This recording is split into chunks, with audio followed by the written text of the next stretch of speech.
Joe, why was the snowman so happy? Why? He heard the snowblower was coming. Hey! I'm not done laughing.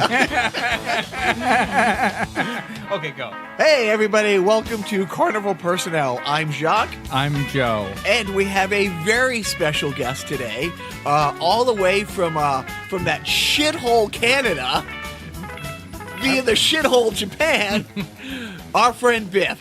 Yeah, thanks. Thrilled to be here. Yeah, I can tell. So anyways, we'll just jump right in. Basically, every place is a shithole, according to Blotus. Well, starting here. Look at this place. I'm at ground zero. It's shithole central. But anyways, so before we jump in, so Biff and I have been friends way too long. We've been hockey buddies. Biff has had the fortune or misfortune to drive to Phoenix with me from LA a number of times. You know, if you enjoy this podcast and want 6 straight hours of it, take that drive. Well, you must like it because the last time Biff and I drove to Phoenix, it was like 6.5 hours. We left crazy early. We are so close to the hotel, and then he had seen. So I'm like. And he keeps driving right past it. I'm like, what's going on? Oh, I saw this place on drive-ins, diners. What is? No, it was one of them of those shows. Yeah. One of those shows that you like. And we drove like 45 minutes past, where we're going, so he could eat there. That I'm like, okay, so I can't be that horrible in the car if he's willing to go an extra hour and a half. And then, because I'm not a social media guy, especially back then, we sit down and I had never seen this before. I didn't know it was a thing.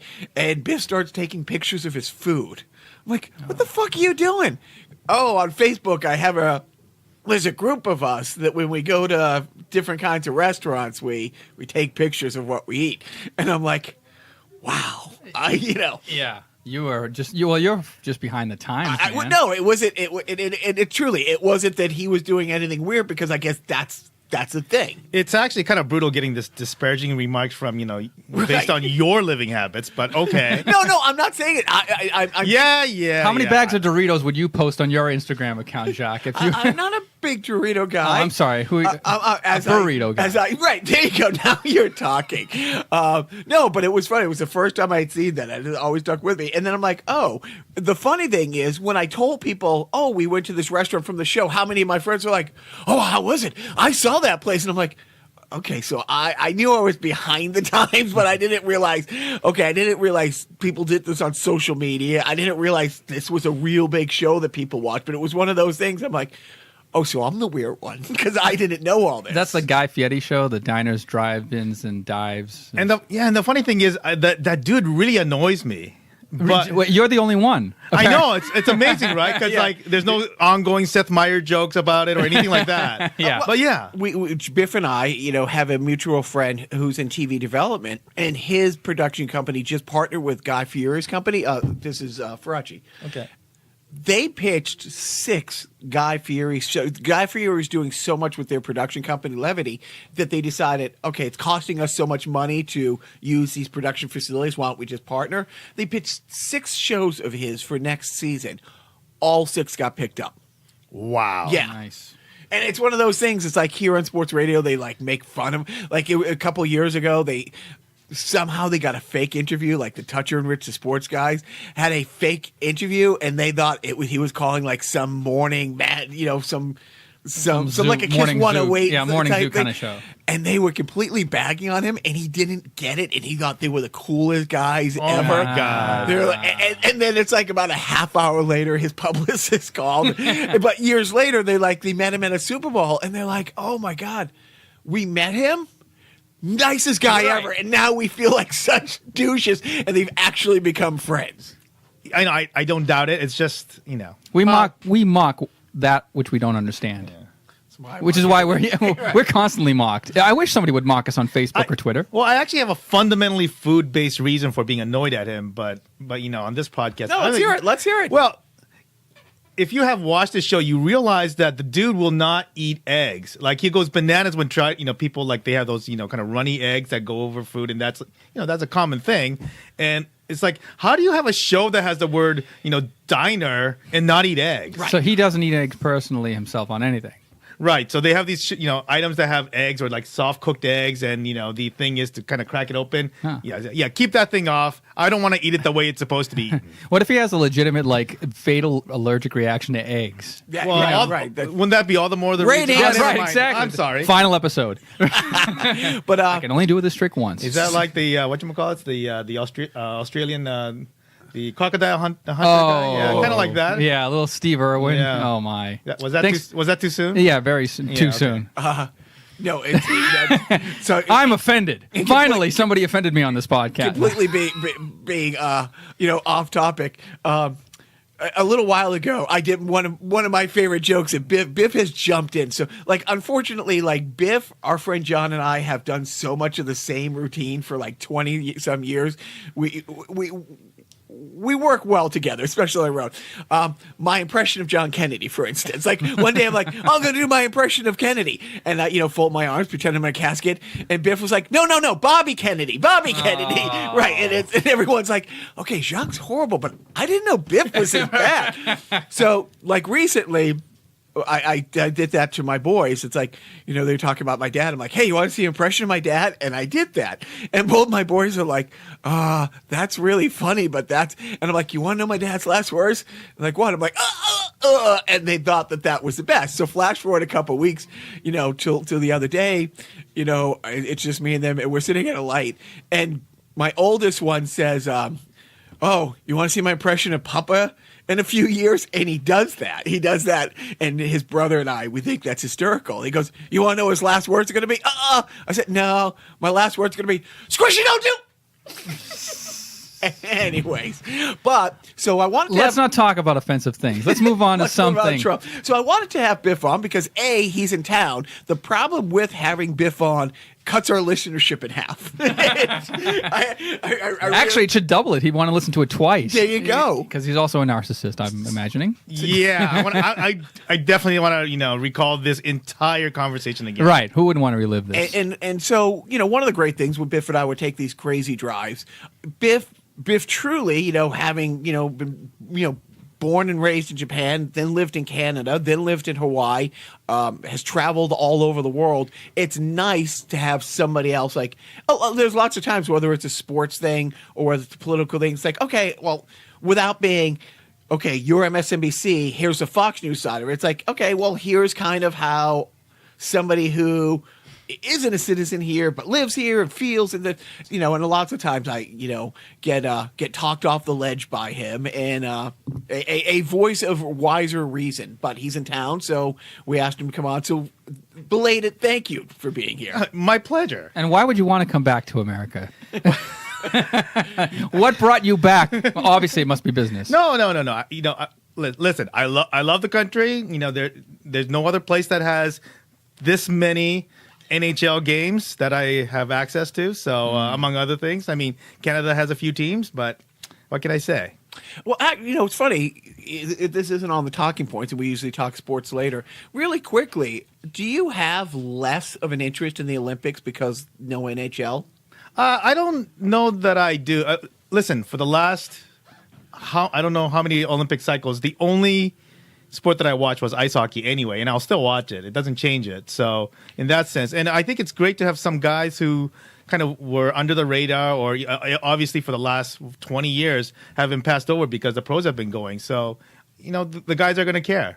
I think I was one of the first people who, or not the first people, I was one of the people who did not want NHL players coming in. But at the same time, it was obviously when the NHL started to come in, the Red Army, which was still a thing, they were a professional team. There's unarguably, if you want to go back to, was it 76 when they did the tour of the NHL and they went 7-1-1, 6-1-1? Right. They had that one, interesting game against the Flyers where basically they kind of wanted to not come back on the ice after the Flyers kind of beat them up physically. But yeah, I think that's the only game they lost. But otherwise, they kind of, yeah. And so, they were competing. And the other thing is, after a couple cycles of the NHL guys being in there, you really got into it. Biff and I were very, very lucky. In 2010, we went up for a week to Vancouver, and we saw. To this date, I think it was the best game. Probably the second best game, because Biff and I were at the Cup game for the Kings together, June 11th, 2011, when the Kings. No, that was the second Cup. 2000. No, the first one. That was the first Cup. Yeah. And then, right, because of the sweep. Yeah. But we were up there, and we saw, the Soviet team played the Czech Republic. Well, the Russians. Technically not the Soviets, but whatever, right? It's always the Soviets. Yeah, whatever. But yeah, I mean, to see that, and it was crazy because we got tickets last minute, great. And the funny thing is, hockey is such a small community. Here we are in Vancouver at the Olympics. How many people we ran into that we knew? Essentially, I ran into two groups that I knew. So in Vancouver, so it's like, hey, it was wacky. It was great, but now that that the NHL players for the first time aren't in it, and that's like I looked up at the TV the other day and I saw a promo. I'm like, oh yeah, the Olympics, and I wonder if it's fatigue too, because honestly, now that sports are like so prevalent and like you used to have the Olympics every 4 years, now it's every 2 between the summer and the Olympics. Then you got the World Cups and the Super Bowls and stuff. And then there's a lot more international stuff. The interesting thing when you were saying, okay, that argument always was having the pros in the Olympics takes away, but the World Juniors is now so much better televised and gets so much more coverage and the international tournaments and stuff like that. I think we need another Cold War, to be honest with you, to really regenerate the interest in Olympic hockey in the United States. You know what, though? Those North Koreans are lousy. They are awful. And that's why we want to make American hockey great again. But the South Koreans, on the other hand, who are coached by the first Korean-born NHL player who won 2 cups with the Jim Pike, Penguins. I guess. Right? Yeah. He is the coach of their team, and I mean he was a legit NHL guy. Oh yeah, absolutely, yeah. But I never thought I'd say this, but shouldn't we be talking about Trump right about now? Okay. So let's get into it. So Joe and I successfully buried our heads in the sand for a couple weeks around Christmas, and I did. I mentally made an effort to kind of check out a little bit, which, on the podcast, we always say, well, yeah, I understand the fatigue and all that stuff. But when you see what was signed on New Year's Eve that nobody got coverage of, when you don't pay attention. And over the 2 weeks that we kind of checked out, there was a meeting allegedly, in which Trump had said awful things like we got to get these people out of here and send them back to their huts. Everybody in Haiti has AIDS and all of this stuff, and it was now it's never happened. Fake news. He said it in front of a room full of Republicans. Well, then just in the past couple days, they have a DACA meeting, for the Dreamers, in which I guess he didn't say it once. He said it several times, referring to, how exactly did he say it? What, you want to take a bit? Is it shitholes? Yeah. Why do we have to have these people come from these shithole countries? Like Africa. No, did he say like did he say like Haiti and Africa? He said Africa and like Haiti. Right. Africa, by the way, great country. Great country. But then they also amended that by saying, why can't we get people from countries like Norway? Which, if you want to have a good laugh, twice in the past month, the U.S. ambassador to Norway has been cornered by Norwegian press, who have said, are you going to retract your statement? Because the guy made a big statement that parts of Norway are no-go zones that are completely under Sharia law, and that you can't go in unless you're a devout Muslim. The police won't even go. He said that at like a confirmation or at a I don't know if it's a confirmation hearing, but at a formal congressional hearing. And he's like, oh, I never said that. And unlike American press, who kind of will back off certain things, they're like, oh, we have it right here. Play. Isn't this you? Says you. It looks like you. This isn't you saying this. And then Norway, which, by the way, a press release went out a couple weeks ago welcoming the Norway prime minister to the White House. Like, I can't spell. Anybody who knows me, I'm lucky if I get my name right, on an application. I'm dead serious. I cannot spell to save my life. It's part dyslexic, it's part being stupid, and part, well, I think I covered it. Yeah, but Donald Trump. You're no I'm going to be racist. Now I'm going to be a little bit racist. Now I'm just going to be overtly racist. Like, when is he just going to drop the N-word? When is it going to happen? Anybody in his base? Is there anybody who's going to... Fuck his base. His base will follow him off a cliff. Right, well, that's what I mean. So who would be offended by him saying that? Nobody. That isn't offended already. That's just... Everybody says that. Like, you had congressmen or people who would defend his shithole statement by saying this is the way people talk. And no, there was a guy that went on CNN or MSNBC or one of those networks who said he's just speaking the way that the average American speaks in the bars about these types of countries. Like, this is just plain talk, and that's what the president's all about. And what you see is what you get, kind of thing. Right. Well, and grabbing pussies is just locker room talk, and that's just how people talk. Right. You and I have been in locker rooms truly 1,000 times. Sure. Have any of our core friends, like, you know what I mean, like the All-Star Thomas guy back, have any of us ever been sitting around saying, hey, we can just go? I mean, when you heard the locker room talk. And you're not being recorded, by the way. So go ahead. In these other people's, defense, I mean, literally, if you look at the guys in the locker rooms, I mean, it's lucky if, any woman, essentially, was willing on the, to walk on the same side of the street as them. So in that sense, the opportunity may just not have been there. But yeah, I mean, certainly, hey, in the locker rooms that I go to, that's not the way we talk. Yeah. I would say maybe you hear in a locker room, hey, grab that pussy over there, meaning like, a wimpy guy. Right. Yeah. Unarguable. That's a fantastic point. And they're usually pointing at me. Right.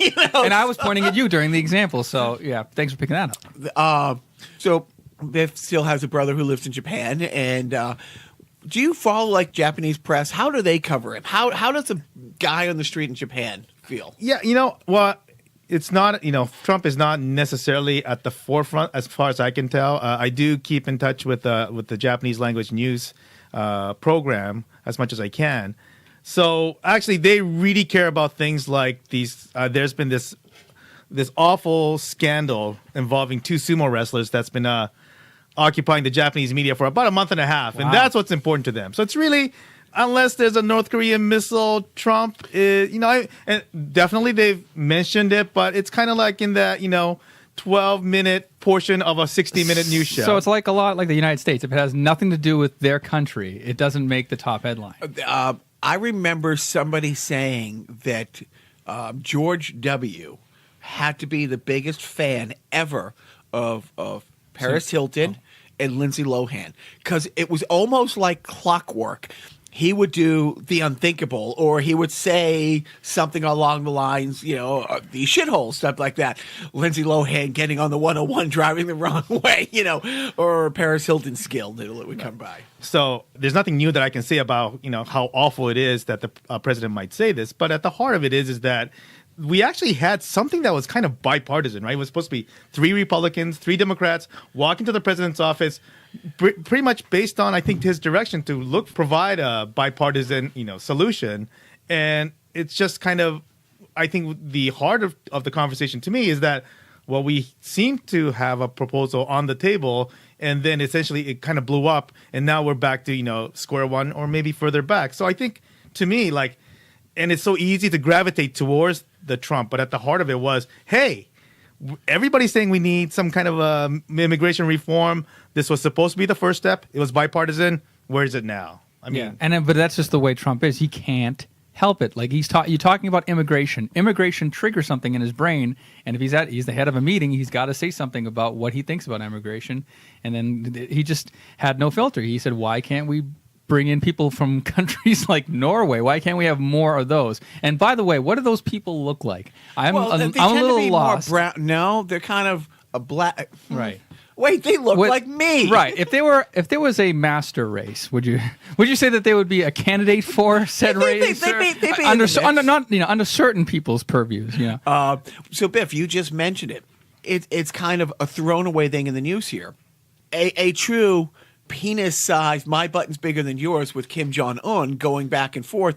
You better not launch another missile. I'm going to shoot a missile over Japan. When Japan is like, truly, it's kind of like, leave us the fuck out of it, Well, yeah, I mean, so it is the one thing that, they do care about. not getting blown up. Yeah, I mean, and they have a history of, Snowflakes. they have a history of kind of getting hit with these bombs and stuff like that. And it turns out that they're not fans of it. Right. I don't know why. Right. But whatever. Bomb us once, shame on us. Bomb us twice. Okay, shame on us again. But bomb us For the three third times. time. But I mean, and that's the whole thing. It's like he doesn't understand. First of all, one of the staggering things about the dismantling of like the State Department as a whole, we are in the state that we are with North Korea. We don't have an ambassador to South Korea. Period. There's no ambassador, and you just wonder. It's like how the other countries around there. And again, like. Can he hit California? Can he hit Washington D.C.? Maybe, maybe not. He can hit, Tokyo. Now, on the other hand, though, and even though Jim's not here, I'm kind of giving the Trump a little bit of his props from the standpoint of, for the first time, and I don't remember exactly how many years, North Korea and South Korea are actually engaging in talks. Now, obviously, the Olympics have a lot to do with it, but the fact of the matter is, it's kind of happening now. It might, and I'm not implying that there's direct correlation or anything like that, but I'm just saying, there is aspects of what's going on now that is hopefully, a step forward, right? So, Well, but a also little bit, in the last year, there's been no airplane crashes that he took credit for. And you follow that? Yeah. And of course, okay, wait, but hasn't for the last 6 years, air travel got safer and safer and safer? There have been no airplane crashes. Right, no, we're not talking about the 5 years before. We're Right. talking this year. Yes, exactly. Looking But forward. it's true because the Olympics are coming there. There's an onus on both Korea's sides of that, to kind of. Well, North Korea basically, I think North Korea is just taking the opportunity of being in the news so much to maybe take this as an opportunity to get into the public eye in a more favorable fashion with the Olympics. And of course, when the South Koreans brought up the idea or the notion during that meeting of maybe working on dismantling North Korea's nuclear armament, they were met with dead silence. And then, of course, there was tough talk from North Korea after the meeting regarding that. So it's like Tanya Harding. She doesn't want to talk about the past. Like North Korea doesn't want to talk about the missiles or dismantling the missiles. They want to only focus on the Olympics. I understood. So enough. Wait. What is what this? is that? What is this? Oh, it's the Trump whistle. Yay, the first Trump whistle of the year. Every time a whistle blows. An angel. So we won't talk about him canceling his London trip after he was kind of. Not think I welcome. blew the Okay, whistle. all right. So mudslides, and not the good kind. Biff, tell us what's going on. God. Well, thankfully, my immediate neighborhood has been okay. My neighboring town has had some essentially streets turn into mud rivers. We're talking about the mudslides happening in Southern California. In Southern California, Biff lives right. in Southern California, in a very hilly area. So I live right at the foot of essentially, if you know anything about LA geography, the northern border of LA County is a series of mountain ranges, and they're mountains. There's vegetation, and there's no water. So whatever vegetation grows, turns into fire fuel. And so obviously, people have seen stuff on the national news regarding a few major fires that occurred about a month and a half ago, and one of them was in my neighborhood, as in it kind of came to about 2 blocks north of my house. So that's But your Right. family was evacuated. yeah, my family was evacuated, even though a lot of the neighbors in the area did not evacuate, and it was fine for them. But obviously, we don't want to make things harder for the firefighters. I mean, they're already risking their lives. Right. We're not going to get in their ways. But there were 2 accompanying fires, of which one is the bigger Thomas fire, which is essentially kind of started in Ventura County and went to Santa Barbara County. So it's a kind of an expensive fire. It was a huge fire, and now all of the communities below the hills where those fires occurred are under threat. And literally, it has buried entire neighborhoods in an area called Montecito. And it's of note because it's Oprah and Ellen DeGeneres live in that area.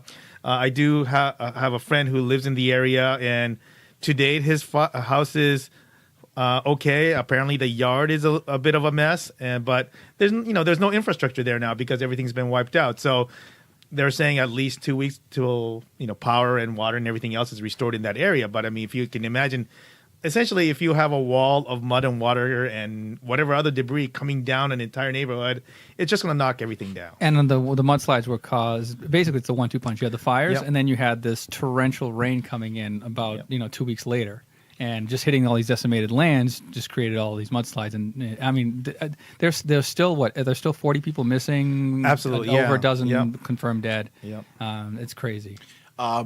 Biff, when did you? I got to LA '95. When did you get there? 83. And so, but in that time, For you millennials, we're talking 1983. Go on.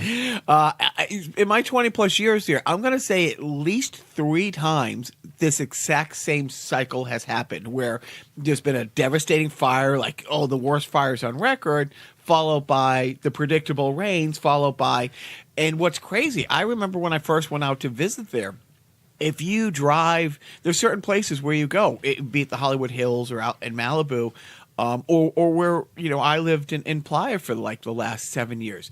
You have houses that are built on the sides of hills. I mean, anybody, a geek who listens to our show who has seen like Iron Man, like Tony Stark's house, there's truly, thousands upon thousands. They tend to be the nicer neighborhoods, the most expensive houses. But you are half built into the ground and the other half on stilts. And it's one of those things. It's like I remember a bunch of people being upset, and we're talking multi-million-dollar homes, and these people complaining that their insurance companies won't cover them because they had a house that washed away 10 years ago. Well, yeah, but and obviously I know that people are questioning the wisdom of building such a house in an area that can have fire and mudslides and earthquakes. But all that aside, I mean, that's how the insurance policies are written. I actually had to look into it because after last year's fire, we had that potential, and they were talking about the potential for the biggest El Nino winter. And so we thought, I think we'll get flood insurance in one of the driest places in the United States because, you want to be covered. Yep. And it's obviously it's more expensive. Right, it's just an add-on, so it's something that's just not. It's actually was a separate policy outside of my regular home insurance. Right, but I can imagine it's probably higher to get flood insurance out there than it would be, say, here. So during the fires, I was talking to Biff, and first of all, if you live in Southern California, if you've not been there, people do not realize it's a wilderness. It's not a common everyday thing, but you are in their neighborhood. There are bears, there are wild like coyotes and all this stuff. And every time you see a picture of and you feel bad of a missing cat, it's like cat's not missing, Right. And so even more so during the fires, they were like, hey, there's going to be all these true wild animals, bears and stuff like that. Do not leave your pets outside. You shouldn't really be outside, but do not leave your pets. But hey, by the way, you might want to leave big bowls of water out, if you can. And I forget exactly how you said it because you got the koi pond. So you're like, well, bottom line is that the koi pond, it's in the waters. They could duck down, and the fire will not burn the water. Now it might cook the water, and it might end up being a convenient meal for some other bears and raccoons and whatever else might pass by later, but I wasn't going to evacuate the koi and the turtles. But you were saying it's like a smorgasbord. They get the water, they get a little food, they get some pre-cooked koi. There you go. And to quote, Biff also has a pool, and so to quote, Caddyshack, pool, pond be good for you, the fresh spring water. so we got that. Look, we just got hit with the worst snowstorm that we've had, the coldest snap. We had the longest streak of sub 40 temperatures in a row and stuff like Since that. the 60s, yeah. So no matter where you are, I mean, that's 1960s. Right, for you millennials out there.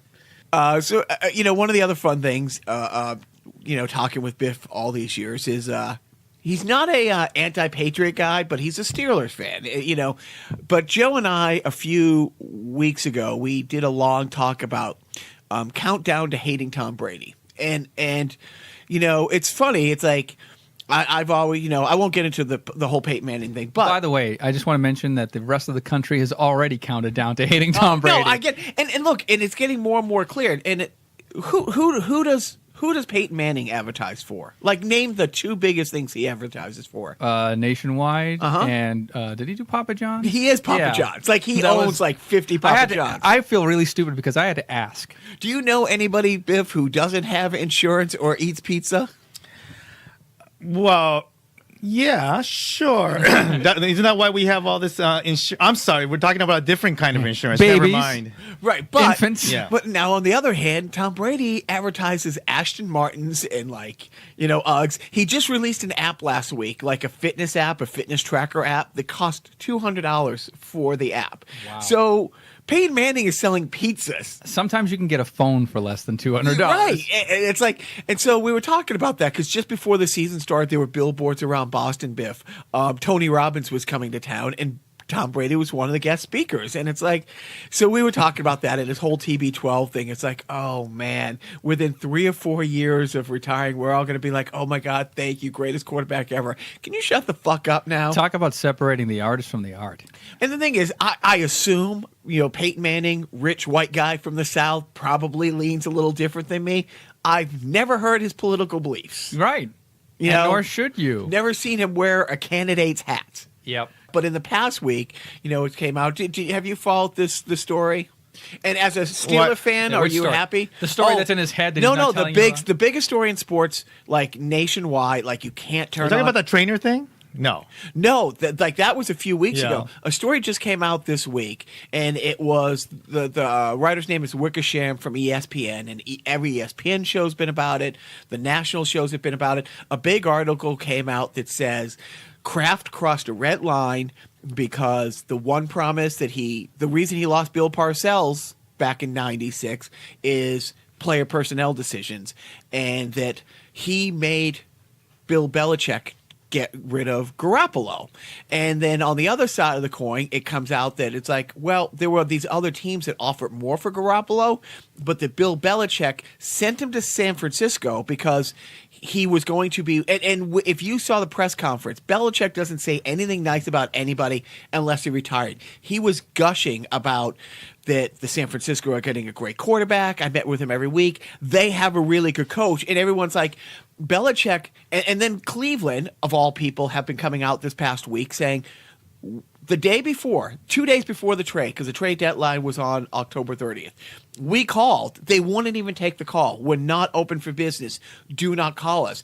And it turns out that the GM of San Francisco has even publicly said, I was stunned. He called up and said, do you want to make a deal? And the deal was done in 45 minutes. There was one team called, and everybody now is saying, well, Kraft pissed him off. He goes, oh, I got to get rid of him? Okay, fine, I'll get rid of him. But he wanted to make sure that Garoppolo is successful. So unlike other people he's traded to Cleveland, he's traded to Oakland, he's traded to Siberia. He wants to make sure so he can turn around in 5 years and say, that could have been your quarterback, because he wanted to get rid of TB12. And then it circles all back. Basically, the whole crux of the article is Brady made it clear to Kraft, I'm going to play, and I don't want to play anywhere else. So Kraft sided with Brady to get rid of the future, because at the end of the year, Brady's 41 before next season. Garoppolo's 26.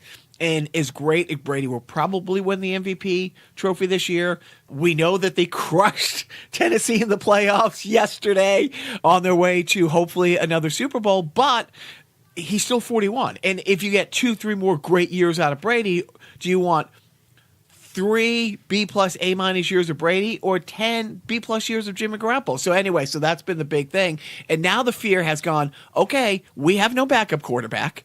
Both coordinators are probably going to get jobs. It looks like, Matt Patricia is going to get the Giants job, and that Josh McDaniels is going to take the Indianapolis job. You don't have a backup quarterback.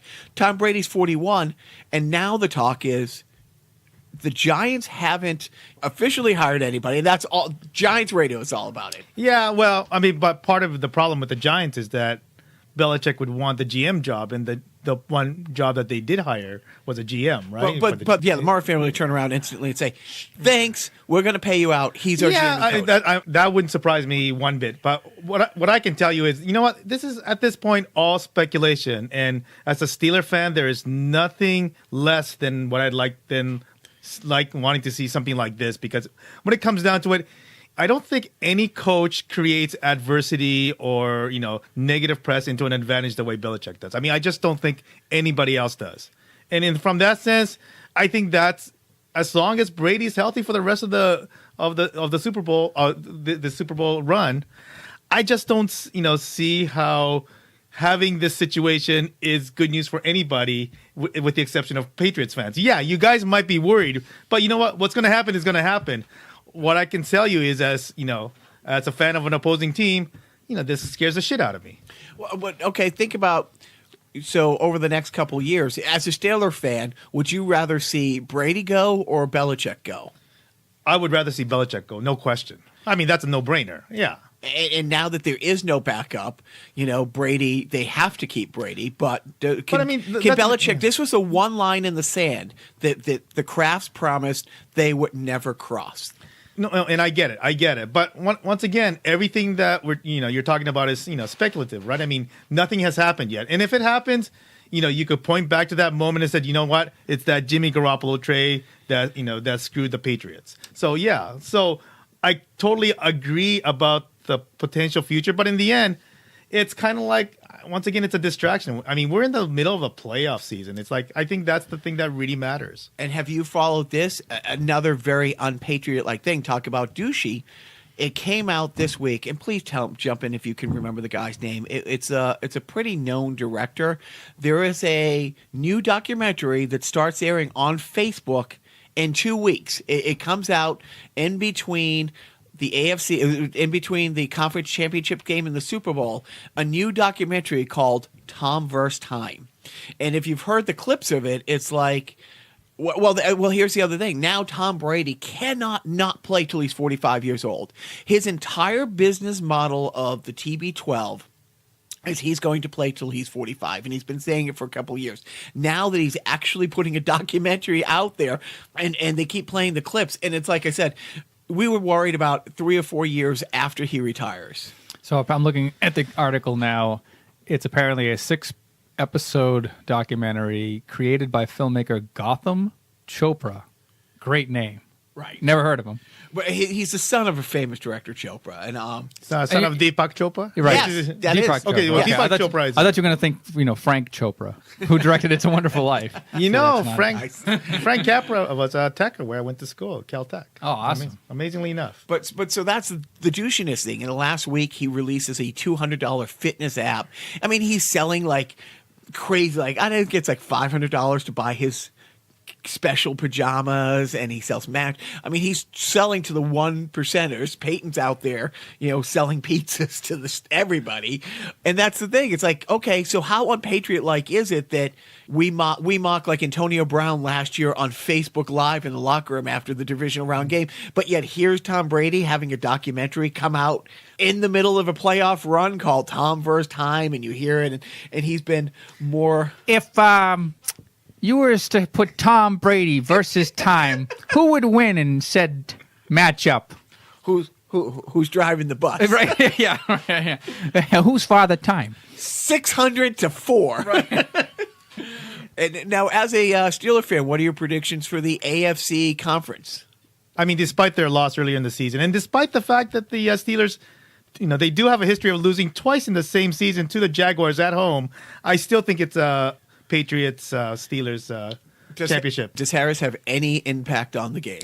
Well, I'm not so sure it's anything having to do with Harrison have any impact on the game as much as just looking at the teams. I mean, the Patriots are a better team. I mean, if the 3 Bs are there, if the killer bees are healthy, I think if the killer bees are there, they have a chance, right? But I mean that Patricia defense gives up a lot of yards, but they have the bend don't break kind of a setup. So, when you have a game breaker like Antonio Brown, he's the one guy that could potentially, put a crink in that. But I just think on top of that, I think the biggest issue really is that I just don't have any confidence that the Steelers can stop the New England offense. I mean, that's where it comes down to.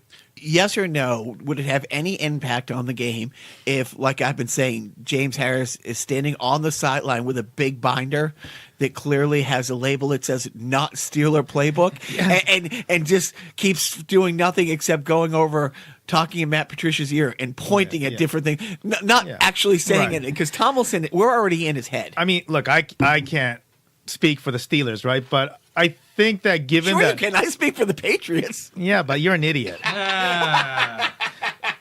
What I like to think is that this is a team of professionals, and they have a history of going deep in the playoffs. This coach has gone to 2 Super Bowls, and so I think that they'll do what they'll do.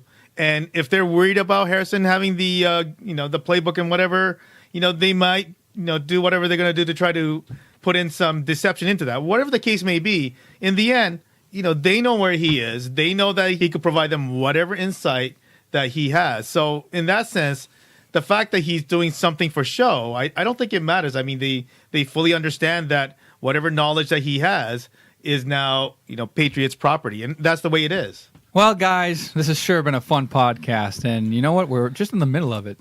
So why don't we take a break? We'll regenerate with some TB12 sperm juice or whatever the fuck he's selling. Concussion water. Concussion water, right. And then we'll take a break by listening to this week's defunct sponsor. Here comes co-star O.J. Simpson, Darryl LaMonica, Len Dawson, Harvey Schultz. Harvey Schultz? Yes, Harvey, champion at Pro Star Electric Football by Coleco. Now with Coleco's exclusive offensive quarterback, he passes, complete, touchdown! Coleco. He kicks for the extra point, and it's good! Watch this instant replay. Action football, Pro Star or collegiate, from the Coleco world of sports, where the action is. So, one of the other reasons we wanted to have Biff on, and I gave Biff heads up many, many months ago, one of the popular segments of the show, and by popular, I liked it, and it made Joe laugh, is when we did This Week in Boston Breaker History. And Biff had made many comments on it. Biff is probably the most knowledgeable hockey person I know, and I'm not just talking the NHL. I'm talking hockey across the board. And I said I wanted to bring you on, have you Skype in as our senior WHA correspondent. So with that said... And what is the WHA? The World Hockey Association. Thank you. Yeah. For you millennials out there. And what was what is or was the World Hockey Association? Well, like the USFL. Oh, never mind. You don't know what. Okay, listen. Our fans know what the USFL was. Yeah.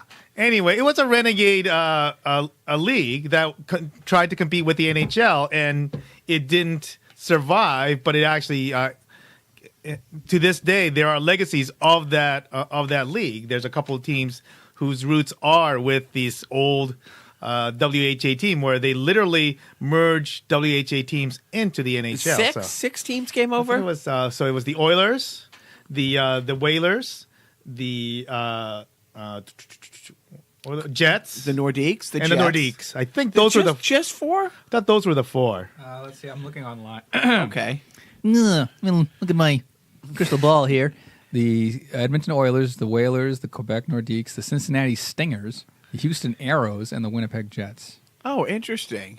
But there were collapses, though. I think did a couple teams go to the IHL because right, there were. Yeah, so I think that there was some kind of and it was this weird collapse thing that happened. And when it happened, I was in Hawaii, so my hockey news sources weren't really that good because back then they didn't have this interweb thing. So the funny thing is, Biff's backstory. It was 12. You moved from Japan to Toronto. So from Japan to Toronto, I was age, say 7. And that's when your love of hockey was born.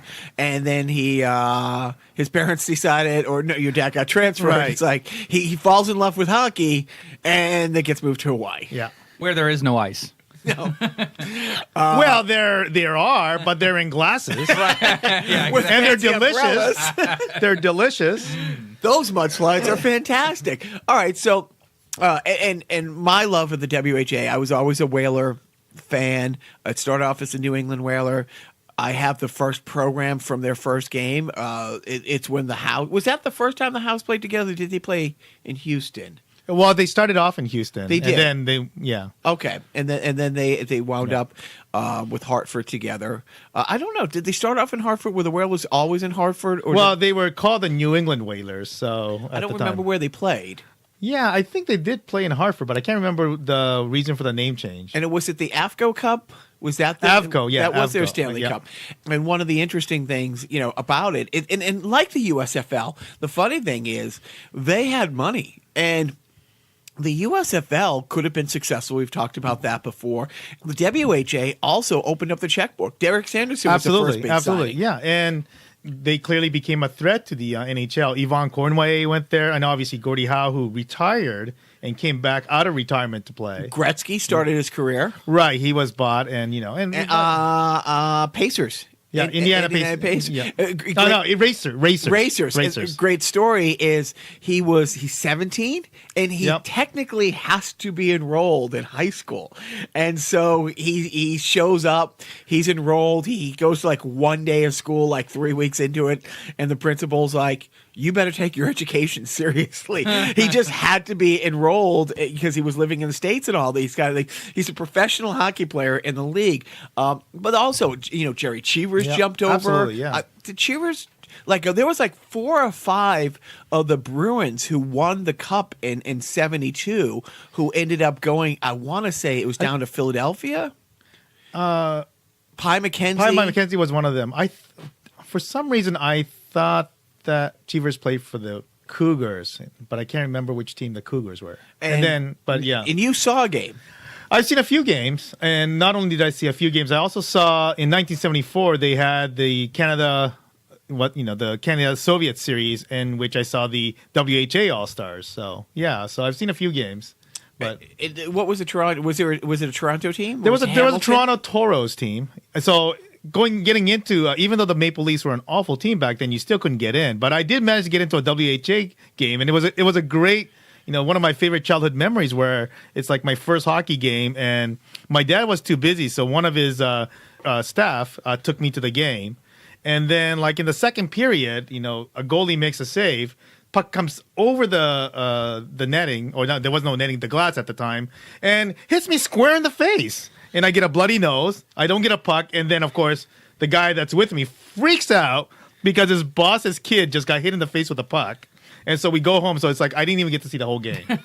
Snowflake. You know what? I wanted to stay. I'm a hockey player. In '74, did the goalies have masks? Oh, yeah, absolutely. Yeah, by then everybody had masks. Oh. Yeah, Gump Worsley was the last one without a mask. And even him at the end of his career around 72 started to wear masks. So the funny thing when you said Toronto wasn't good, but it's hard, that hasn't changed. Like Toronto just had this big streak where they didn't make the playoffs for like 8 years in a row, but they are the most expensive ticket in hockey. It's one of those things where I hate these fan bases that like care way too much about their teams. Not that you know anything about that, but there's this extensive talk about how the teacher. It's basically the team is owned by the teacher's pension plan, and all they really cared about was essentially making money. So, bastards. Yeah. I just wanted to interject a little bit. Please. While you guys were talking sporting, I went on the internet and I found out that the New England Whalers actually played in Boston their early years. See, I thought so, and I don't 71 to 74, and then they relocated to Hartford. Again, the great Richard. They played their home games at Boston Garden and Boston Arena. Boston Arena. I wonder if that's became Bright Arena. That became the Matthews Arena. Okay. So I knew it was a college thing. Yeah. So there you go. That's my contribution. Back to the sports talk. No, we are done with the sports What? talk. Now it is my favorite part of the show, and I'm honored to have Biff do this for us. Biff, we have now come to the random video game review of the week. Oh, my God. So if you would do us the honors of taking off the headphones, blindly going to his wall of Nintendo Entertainment Systems, anything there, and don't let him see it when you get it. I won't look. Off. I am going to turn away and grab. Right. I got a hold of one. So. Right. All right. So I grab it. That's a load-bearing cartridge. Be careful. What do I do now? You bring it over here. Don't let him see it. Keep it down. Don't let him see it. Here, Now I have to guess which game you pulled off the shelf based on the gap in the wall. Much like the pay wage gap in Hollywood. Am I right? It's not Road Blasters. It's what is it? I'm just going to say I know nothing about this game, but I hope you played it based on. I don't know. Is it RoboCop? I don't know. What is it? Oh, River City Ransom. yes. This is a very good game. This is actually. It looks like Emilio Estevez on that cover. Yeah, and then like a sort of like the poor man's Steven Seagal, like in the background. There's such a thing. Right. Right. What's the rich man Steven Seagal? River City Ransom is it's a very good game. I was thinking more when you're a jet all the Right. way. But hey, you know me and my show too. Right. It's a pretty fun game. It's more of like a mature game. You're in a gang and you fight other gang members, but it's almost like a role playing game. You go, it's a beat 'em up where you go, from street to street, beating up thugs, and then when they die. After you beat them up, they leave like money behind, and then you use the money to go in and buy like brass knuckles, Narcotics. Yeah, exactly right. Hookers. It's notorious for being I think only a Nintendo Entertainment System game to feature man ass. Oh, wow. That's right. You go to the gym, and then you go to the locker room, and Yeah, you do. Yeah, I know. Oh wait, what? Right. And as you're taking a shower after you work out or whatever, your character will turn around and kind of like it's facing the wall away from the screen, and you see ass, man ass, ladies. So, and it's a good game. I don't know. I think and now we're going to go to the official Nintendo guidebook by Pat Contry. I'm going to guess they gave it 3.5 stars. Way off. 5-star game. He gave it 5 stars Of and course wrote he the did. review himself. Right. All right. Here's a little excerpt from the Ultimate Nintendo guidebook. It's up to Ryan and friend Alex to rescue Ryan's girlfriend in this groundbreaking beat-em-up RPG hybrid. The game is non-linear and divided into more than a dozen areas that are connected left-right by walking or traveling up into pathways to lead to another section. Players will take on thugs from several themed gangs, like the Jets and the Sharks, usually 2 at a time. And 5-star game. How dare I give it 3.5 stars in my brain? But you've played it, you've won it, you've gone. No, I haven't beaten it. I can't get into RPGs and stuff. Beat 'em ups I can handle, but when it gets into like keeping track of money and then your stats and leveling up, Now it's life. yeah, right. It's work. I don't know. And plus, and punching all them mans. I'm a lover, not a fighter. What was it? River City Ransom. So now you're going to scramble to find out how much it costs on eBay. Cartridge alone, I'm going to guess probably $25. That's just what I'm guessing right now. And I'm also vamping so that Jacques can find out that it actually goes for $33.99. Seriously, you Wow. got some gold here. GOLD, gold. And you can't have my gold. Stay away from my gold. Biff, next, moving on. Fun. Netflix, TV shows. What's the latest thing you've been watching? Oh my God! I watched Diddley Squad, but you know what? I can recommend a Netflix series called Midnight Diner. If you're willing to sit through Japanese TV shows, that is, subtitled, but it essentially revolves around this restaurant where it opens at like a late night. And they have one item on the menu, and anything else you can order. And if he has the ingredients, the guy will make it. But the core of the show is actually, it kind of starts with a food-centric theme, but the show is not about the food. It's about the story around the food, where how the food kind of drives a person or affects a person or whatever. So if you've ever seen this old Japanese movie called Tampopo, which is a classic in the foreign movie catalog, it actually kind of is similar to that. Lots of food stuff in there, but the story is really about people. It's just that just happens to have a food connection. It's a scripted drama? It's a scripted drama, so it's absolutely a scripted drama. But it's really about so it's a kind of an interest, and there's part of it is just these oddball characters and so on, and you get to see what Tokyo looks like. So there you go. Yeah. Is it a Netflix original? It's actually, it's Netflix original in quotes, in that it was produced in Japan and they brought over select episodes of that series. It's like when you said like reading the subtitles, because that's That's the interesting thing about the Japanese language. It's like they have a different word for everything. 2, Anyways. 3, 4. What are Hey, you? I'm all about subs, not dubs. What are you watching? I am watching Black Mirror. Oh, you got into that? Yeah, I skipped ahead to the 4th season, and I'm watching the first 3 episodes. 4 episodes. Good. I actually recommend, Jacques, this week at some point, you watch the first episode of season 4 of Black Mirror. It has a Star Trek element to it that I think you'll appreciate. Done. Yeah. Checked in. And it's just it's good. I mean, it's Black Mirror. I can't overhype it enough. Isn't it Twilight Zone-ish? Is it sci-fi thriller? It's sci-fi. It's the Twilight Zone. It's like mature themed. It's like it's a fucked up Twilight Zone about technology. So it takes place like all the stories imagine like taking place 15 years from now, 20 years from now, 30 years from now. Is each episode its own? Yeah, it's an anthology. encapsulated? It's an anthology series like Twilight Zone. So yeah, you can just jump right into any episode. But yeah, I'm into it. Yeah, You've Black seen this? Mirror. Have you? I have no, I've seen the the so-called hype around it, and it sounds interesting, but Check it out because it's almost like you don't even have to like. It's not a long commitment. You Yeah. just sort of like check out like, oh yeah. that works out so much better, and so that's the part of the reason why I watched that show that I watched, because they're individual vignettes, right? Yeah. That's the thing is I want to watch Stranger Things, but I know it's sequential, so it's like I still haven't finished straight season 2. It's only 8 episodes, 9 episodes. What's Pretty wrong with short. me? It's pretty. Yeah. It's great. I mean, I also haven't listen, seen Star Wars. I know that you have a bit, despite your busy schedule listening to, Boston sports radio all day, you find the time to do Hey, this Netflix. I listen to it at night too. And during the NHL season, it's harder for me to, get into, any kind of a series. So Right. But because there's so many more games. But the great thing about Netflix is it's Anytime. always there. Yep. It's always there. And you, Jacques, and I know that I know what you're going to say, but Well, say it. Joe ruined my night last night. Sorry about that. I went to my parents. They took my little guys out, and I just hung out there. And then it was like they live close to the rink in the morning. I'm like, I can get up at 5:30 and at 5 o'clock and get to the little guy to the rink. So we stayed there. I'm passing out. It's 7 o'clock. I can't keep my eyes open, and I'm like, Joe had texted me saying, "You got to watch the new Letterman Netflix show." With Obama on it. So I watched that, and I'll talk about that in a second. But you've also mentioned Chappie, I think it was last week.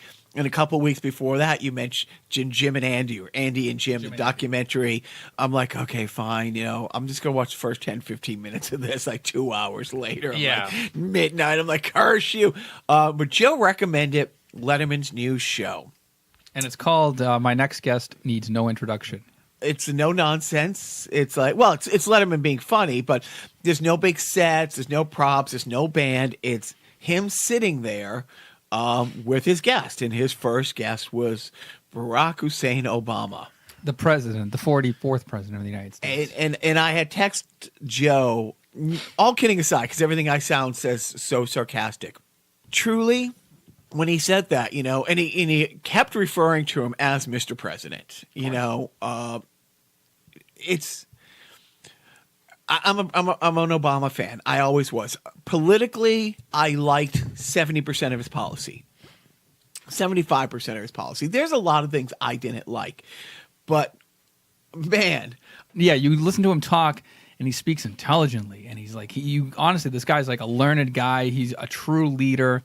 He knows policy. He knows compassion. He understands, the psychology of humanity. He's like, you listen to him speak, and then you can't help but compare him to the shit fuck that we have to deal with now. Now they mentioned it. They didn't belate the point, but they did mention. I think a lot of people Believe the point? truly, thank you, truly forget the shitstorm that he came into. He came into the worst economy any president had come into ever. He came into 2 wars. He came into a collapsing economy, a banking crisis, The housing the crisis. housing crisis. You go down the list. There was the car crisis. We were Bailouts. The and- bailout. Yeah. It's Obama and Letterman sitting in 2 chairs on a large empty stage in front of a live audience, and they didn't know who was being brought out. They had shot a bunch of pre-things when he went down to Alabama To Selma. To Selma. Well, yeah, he had a thing with Representative John Lewis, which was heartbreaking and just like hammered home the point that John Lewis is a hero. He walked the walk. He's the actual walk. Yes, he literally walked the walk. He had hoses turned on, and he he had was rubber bullets fired. And at him. and if it weren't for John Lewis, there would be no President Barack Obama. And the other one of the takeaways that I had that I really liked is a part of the conversation was two dads. I mean, the greatest leader in my lifetime so far. You and I like have Letterman on a pedestal that most people need binoculars to see, and they were such. When he was talking about like how his daughter was with the poem and kind of being a handful, and he's like, oh, I keep waiting for his son to outgrow that phase, and stuff like that. Yeah, so they were just and they were great, and Obama was funny too because he mentions. We don't want to spoil it too much, but he talks about the beard, and then he does a little line about the beard. Thought you clean up by now. Yeah, exactly. So it's a good watch, and it's a monthly series. It's coming, so there's a new episode each month. Next episode is George Clooney. But when you listen to Obama speak, yes, he has the pregnant pauses and stuff. He is just so, dignified. Yes. And inspirational, and you could tell that there's a brain there, and it's measured. At the same time, how can somebody who's done what he's done and be as humble and defacing as he is? And he's also, not only is he just a self-deprecating. dad, self-deprecating. Yeah. Thank you. Not only is he just a dad. One of my favorites. I just imagine Obama going on a tagging tear, defacing right. buildings all over Chicago. Well, he did say he partied for a while, so maybe he was a defacer. But the other great thing is he's just a dad who deals with his daughters. But and then when he talks about well, I can't be president again because Michelle would leave me. And I don't want her to leave me. Right. It's great. Yeah. Biff, do you have any place to go that you can't stick around and do a sideshow? Oh, God. So we're losing light here. I didn't even ask Biff. I've just known Biff forever, and some of the things that I would love to, if you could do a sideshow, is honestly, it's going to be a short show. It's not because you mean a shit show? Because I want Biff to. I want to pick your brains and have you tell some of my favorite Japanese culture stories. Sure. Do you feel? Yeah. Do you think you're qualified enough to Could you be more Japanese next time? So wait. So you're literally asking for qualifications in this podcast series? No, right. Exception to the rule. No, right. I'm trying. Well, or you could leave and we'll talk about Japan. Okay. For the podcast, for the sideshow this week. On a scale, on a racist scale of 0 to Jacques, where would playing turning Japanese coming into the podcast rank as a lead into it? No. What? You're gonna do whatever the heck you want anyway. Right. Like my opinion matters. By the way, I'm the one who edits the podcast, and I don't think I'm going to be doing you like that scale. I like the 0 to Jacques. Yeah, that's a long scale. Yeah, we're gonna go to China Girl instead. Okay. Because the Japanese and the Chinese, we can't tell them. And don't forget the Koreans. It's really the same. I will quickly tell this story, and we'll bring it up on the sideshow. There is a heavy Japanese influence in our dressing room on FNH, Friday Night Hockey. We got Biff, we got a couple guys whose wives are Japanese. And I just remember it was great. One of the guys, his wife is Japanese, Guitar Center Scotty. He's late, I'm late. Biff is out on the ice, and there was the old guy, the old goalie. And he looks out on the ice, he goes, oh, who's out there playing goal? It's like that's Biff. He goes, oh, the Oriental guy. And Scotty Black and I, this guy's in his 70s, and he's probably doing the dirt now. And Scotty Black and I had that look where do we even bother to tell him that? No, Biff's a person. He's not a rug. It's to be honest, he could have said a lot worse things. Oriental was kind of like the politically correct version of what he could have said. And the best thing about our locker room, it's the podcast. It's the and it's true. The locker room talk in our room is horribly racist stereotype thing directed at the people of that race and stereotype. That's really the only way you should treat racism. I mean seriously, what is Zach's nickname? Go ahead. Are you gonna make me say, I'll just say that, there's a great movie reference from a Brad Pitt movie where he might have said the word Mexicant, but Yeah. So I mean, it's something that Jacques already said. Oh Okay. yeah, no, I but it is. It's really fun. But when somebody like that comes along, it was like, oh. So we're going to diversify our racism by talking about Japanese culture on our next side show. And Right. Yeah, we're going to really learn about the. you're gonna learn nothing. No, I'm going to learn about how more racist Jacques is. We've only talked about the Mexicans. And, Oh no, yeah, and the Jewish jokes. And, yeah, my favorite F and H story is we have our friend Patty, who immigrated to Toronto from Jamaica when he was 12 or 13. And Patty's what, 6'2", 6'3"? He's a big guy. And I remember there was a newer kid on the bench, and he's like, in between shifts, he's like, wow, yeah, I've never played with an African American before. I'm like, oh. If by African you mean Jamaica, and if by American you mean Canada, then you're right in the right place. You fucking race. And it's a newer guy, and he's a younger kid, and he had this look of like, oh, right. And everybody else around him is just silent, just absolutely silent, He's because sinking into the ice. Yeah, and they're like just letting him hang out to dry, and then it's like everybody just like die laughing. That was a fun thing. But I think I just described. I encapsulated 25 years of F and H in one thing. With the exception of is truly the highlight. Skating with an 89-year-old, Absolutely drinking. Yeah. I mean, the guy, he prepares for his session by first setting aside beer for himself for after the game, and then he puts his gear on. So yeah, and seriously, Biff and I started skating with this guy when he was in his mid-60s. He turns 90 in April. Yep. or will he? But he tells the worst, lecherous, old man, dirty jokes, and they're always hysterical. Wait, are we talking about John or Paul? Because John's not that great of a joke teller, and he doesn't tell that many jokes. But yeah, but I keep debating whether I should open one of the shows, and I do. My favorite jokes of John's are, "Do you want to buy a toothbrush?" And the shitter door off a '68 tuna boat. Why don't you just start by telling the punchlines only? Well, no, and then because honestly, these are 20-minute jokes. Even if you narrow them, so people will forget that I each told joke them. will have its own sideshow. But Biff, thank you so much for coming on the podcast. Wait a second, we would be remiss if we didn't do a patented Jacques parenting tip. No, you know what? Let's start with Biff. What you got a parenting tip of the week? oh my God, my kid's 18. Make sure your kid gets a driver's license as soon as he's able to, so you're not a damn chauffeur for that kid. Or you haven't got him the Uber app?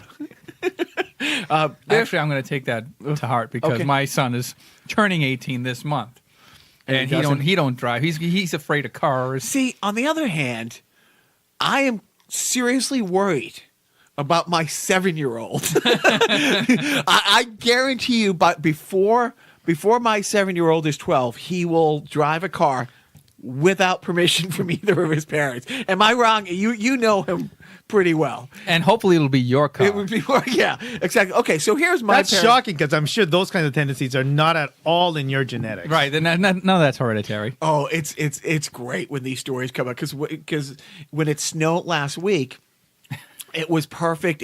We had a blizzard. Were you here for that for the snowstorm? Or did you get in? No, after? I got in when it was after the blizzard, but super cold. It was. So it snowed where we live, truly a foot in about 8-9 hours. And I was looking out, I was lamenting, and I called my brother. This is perfect bumper sliding weather. And when I was about 14, 15, my brother's 13, 14, we would take my parents' car like down the street at like 2 a.m. There was a brand new industrial park. It was about a mile straight away, in the middle of nowhere before, the office park. And we would bumper sliding, for those who don't know, you would basically be in a crouched position, your feet together, holding onto the back of a bumper, and it would have to be not a plowed street, and that's what we were doing. Anyway, so my parenting tip of this week, it is the playoffs. I come from a long line of degenerate gamblers, truly. I knew all about point spreads and over-unders and parlays when I was 7. And I think it's important to pass along enough knowledge on how gaming works in the betting world. Not enough that they think they can do this for a living like my grandfather did. Note, he did it for a living. Didn't do it well. But just enough so they're not the outcast in the office pool. Like, they don't have to win the Super Bowl pool, but make sure they're not out in, like, the first round. You don't want them betting on colors. Right, exactly. Racist. No, but because my sister did this, like, last year when we were staying with my sister. She has all the, like, the little pennants for all the football teams, and she puts them on the door to her living room, you know. And last year, I took all my nieces and nephews and my, you know, Little Dream Squashers, and we went and they bought a candy bar each to put in a box, you know, for the football pool. And it was fun, you know what I mean? They had it. And it's like how they pick their teams, you know, like the little guy picked the Falcons in their game because I think it's an Overwatch. One of the guys, like, power-ups is called the Falcon Punch. So he's like, so it's like, no, all right, I get that, dumbass. But you got to take into consideration that Matt Ryan is playing on the road. Is that like the Diane Chambers method of picking? And there's a Cheers episode where Diane basically, well, of course a bear is going to beat up a dolphin. Yeah.